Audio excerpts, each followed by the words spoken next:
मेरा नाम विश्वदीप पवार है। मैंने सेवा सदन से 12th करी।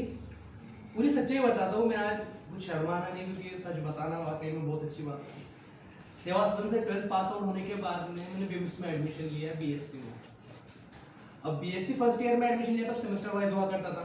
मैं फर्स्ट सेम क्लियर हुआ, सेकेंड सेम में मुझे 3 में बैक आ गया, मैं फेल हो गया सीधे। अब घर से मुझे थोड़ा सपोर्ट मिला, ठीक है, उन्होंने मुझे वापस करवाया, फर्स्ट ईयर वापस से दिलवाया, सेमेस्टर वाइज बदल के ईयरली पैटर्न हो गया। मैंने ईयरली पैटर्न के थ्रू एग्जाम दी। मुझे 3 दिन तक मेरे रिजल्ट में 80 बताया, चौथे दिन में रिजल्ट प्रिंट करने के मुझे फेल बता दिया। मैं बीएससी 2 साल फेल। तो उसके बाद में घर वालों ने सपोर्ट किया, तो मन में थोड़ी इच्छा आ जाती कि नहीं अब ठीक है, माँ बाप के लिए करना ही है। डीएड में एडमिशन लिया, डीएड में एडमिशन लिया, वहाँ ईमानदारी से पढ़ाई करी, डीएड कंप्लीट किया। डीएड कंप्लीट करने से पहले ही वर्ग 3 की एग्जाम सामने आ गई। सेकेंड ईयर में था, शायद अपने एग्जाम बाकी थे, तभी वर्ग 3 की एग्जाम सामने आ गई।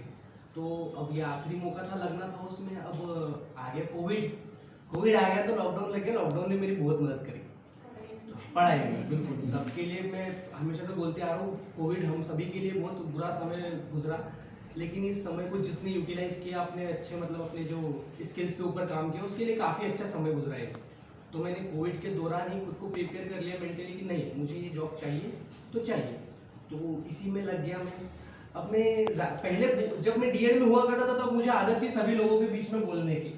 अब वो उस बात को 2-3 साल हो गए तो मुझे हैबिट नहीं रही, लेकिन फिर भी मैं सर के लिए एग्जांपल देना चाहूँगा। जैसे सर ने कहा था कि उनकी कम मेहनत है, हमारी ज़्यादा मेहनत है, उसके ऊपर से मैं एग्जांपल देना चाहूँगा। कोशिश करिएगा कि आपको एग्जांपल समझ में आ जाए, क्योंकि हाथों हाथ माइंड में एग्जांपल बनना कुछ ज़्यादा ये अच्छा ये नहीं होता, लेकिन फिर भी मैं कोशिश करूँगा।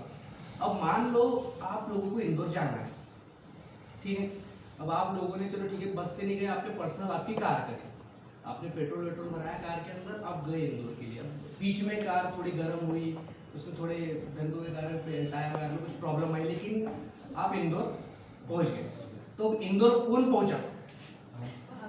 आप पहुंचे, लेकिन आप पहुंचे नहीं हो, आपसे पहुंचाया गया है। और आप जब देखोगे तो आप तो थके हो, लेकिन उस गाड़ी का इंजन भी थका है, उस गाड़ी के टायर भी पूरे छिल गए। तो इसका मतलब ये नहीं है कि सिर्फ हम ही पहुंचे, हमारे साथ में उस कार ने भी उतनी ही हमारी मदद करी जितने हमने करी। तो मुझे ज्यादा एग्जांपल तो देते नहीं आते, लेकिन आपने मेरी बहुत मदद करी। सही बात। लास्ट कभी भी श्रेय पूरा अपने ऊपर ना लें, हमेशा अपने गुरुओं को जरूर दें, क्योंकि गुरु ही आपको मार्गदर्शन देता है। अब जब बीएड कंप्लीट हुआ तो वर्ग 3 की एग्जाम सामने, अब वर्ग 3 की एग्जाम सामने आई तो पेपर कंप्लीट होने के तीसरे दिन वर्ग 3 की एग्जाम थी, लेकिन वो किस्मत अच्छी रही कि आगे बढ़ गई डेट। अब डेट बढ़ गई तो हमें और मौका मिल गया पढ़ने का। 3 साल लगातार दिन रात इसके पीछे दिए। जब रात में लोग सो जाते थे 3-3 बजे, तब मैं पढ़ा करता था। तब एक दिन मेरे पापा ने बोले, तू कोई आईएएस की तैयारी तो कर नहीं रहा जो रात में 3-3 बजे तक जागता है?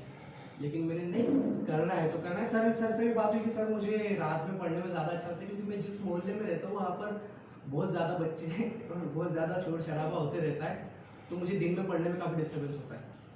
तो मैं रात में पढ़ता हूँ। सर के पास आता था शाम में कोचिंग अपने टेस्ट देने के लिए।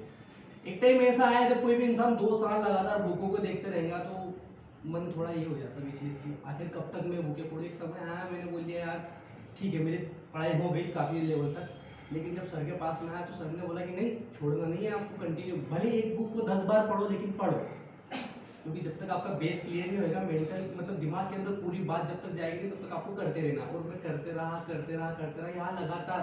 जब एग्जाम की डेट घोषित नहीं हुई थी, उसके 3 महीने पहले मैंने यहाँ पर टेस्ट दिए थे। सर दिए थे लगातार डेली 3 महीने टेस्ट दिए मैंने यहाँ पर। कंटिन्यू मार्क्स के अंदर थोड़े कम आए ज़्यादा, लेकिन टीके रहा कि नहीं, मुझे करना है। और जब पेपर की बारी आई तो पेपर काफ़ी हार्ड आने लगे। शुरू में मेरा पेपर 10 तारीख को था और 5 तारीख से पेपर स्टार्ट हुए, तो 5 दिन बहुत डिफिकल्ट पेपर आए। सर से बात हुई, सर बहुत ज़्यादा डिफिकल्ट पेपर आ रहे, बच्चे डरा रहे हैं कि ये हो रहा है वो हो रहा है। लेकिन फिर दिमाग के अंदर एक बात बैठाई सर ने भी कि तुमने पढ़ा है, अपनी मेहनत के ऊपर भरोसा रखो। हमने भी हमारी मेहनत के ऊपर भरोसा रखा, आप एग्जाम दे लेंगे। एग्जाम में भगवान की दया से बहुत अच्छे मार्क्स आए, मेहनत ने भी अपने बहुत साथ दिया। रिजल्ट आया, रिजल्ट में भी काफ़ी अच्छे मार्क्स आए, इंक्रीज हुए नॉर्मलाइजेशन के कारण, और आज मेरिट लिस्ट आई, मेरिट लिस्ट में नाम आया। तो मैं आपका बहुत बहुत धन्यवाद करता हूँ, आपने साथ दिया, मेरा सपोर्ट मतलब मुझे गाइड किया, कभी नीचे नहीं गिरने दिया, पीछे मुड़ के देखने नहीं दिया। और वही सर के गाइडेंस के कारण ही मेरा रेलवे ग्रुप डी के अंदर भी मेरिट लिस्ट में भी नाम आया। तो मैं कोशिश करूँगा कि अभी सर के नाम के साथ में मैं थोड़ा और आगे जाऊँ।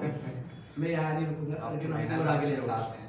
अभी सर की और आगे- एक बात बहुत अच्छी थी, सर बार बार एक ही वाक्य ज्यादा बोलते थे कि अपने पास खोने के लिए कुछ नहीं है, बस पाना ही पाना है अब अपने को। वो चीज मेरे दिमाग में बैठ गई थी बिल्कुल और वही चीज को मैं सोचती थी जब भी मेरे को ऐसा लगता था बहुत हो गया, पढ़ना नहीं पढ़ना है, बस अब सो नींद आ रही है।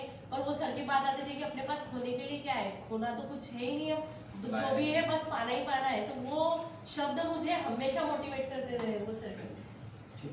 कि वैसे भी हमारे जीवन में वैसे भी हम जब आए हैं तो खाली हाथ आए हैं और जब जाएंगे तो खाली हाथ जाना है।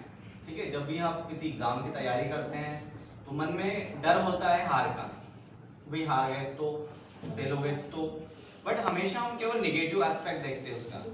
ठीक है, जो नेगेटिव है उसका पहलू वो हम उसी पर ध्यान देते हैं। हम अगर उस पर देखें कि भैया अगर निकल गया तो ठीक है, अब नहीं देते तो ऐसे भी निकलना नहीं है, लेकिन दे दो निकल गया तो कितनी अच्छी बात है। ठीक है, तो हमेशा जीवन में आप सकारात्मक रहें। ठीक है, परिस्थितियां जैसी भी हो एक ना एक दिन वो निकल जाती है, लेकिन आपको टिके रहना पड़ेगा। ये नहीं कि आप 3 महीने आए 2 महीने और हो गया। ठीक है, एग्जाम्पल आपके सामने 3-3 4-4 साल हो गए। ठीक है, क्योंकि लॉकडाउन कोरोना इन सब के बाद भी टिके रहना ये बहुत बड़ी बात है। ठीक है, ये बच्चे ऐसे हैं बिल्कुल कि आज पढ़ाएगी और कल को सिलेक्शन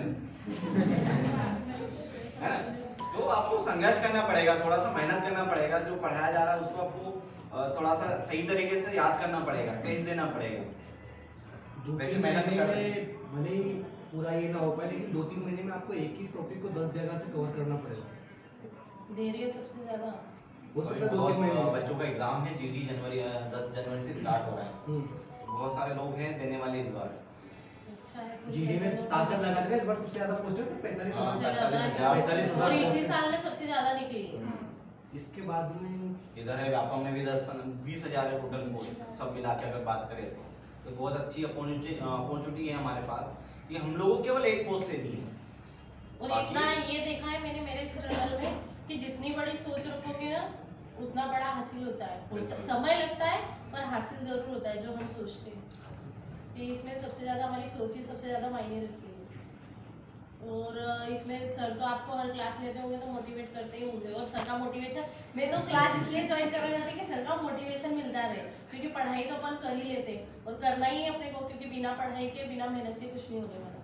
लेकिन मोटिवेशन भी जरूरी है। हम जितना यूट्यूब पे सुनते हैं, कभी ज़्यादा परेशान हो जाते हैं तो लगा लेते हैं, पर उतना ज़्यादा सुनने में मज़ा नहीं आता जितना मेरे को सर का मोटिवेशन सुनने में मज़ा आता ये है। आप और किसी ने हमारे बोला था कि 2 लाइन बोली है आपकी। दो लाइन मेरी बोली। कविताएं अभी परसों पत्रिका पेपर में भी छपी हैं और छपती रहती है, पेपरों में कविताएं आती रहती हैं।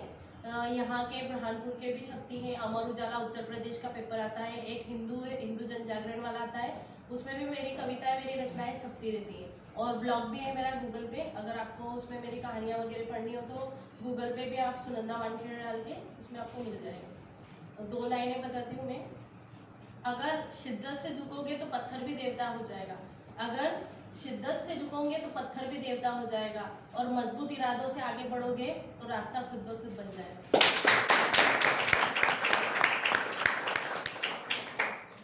और सम्मेलन स्टूडेंट के पूरे परिवार का धन्यवाद। और हम ऐसे ही सर के साथ जुड़े रहना चाहते हैं और हमेशा आगे बढ़ने के लिए।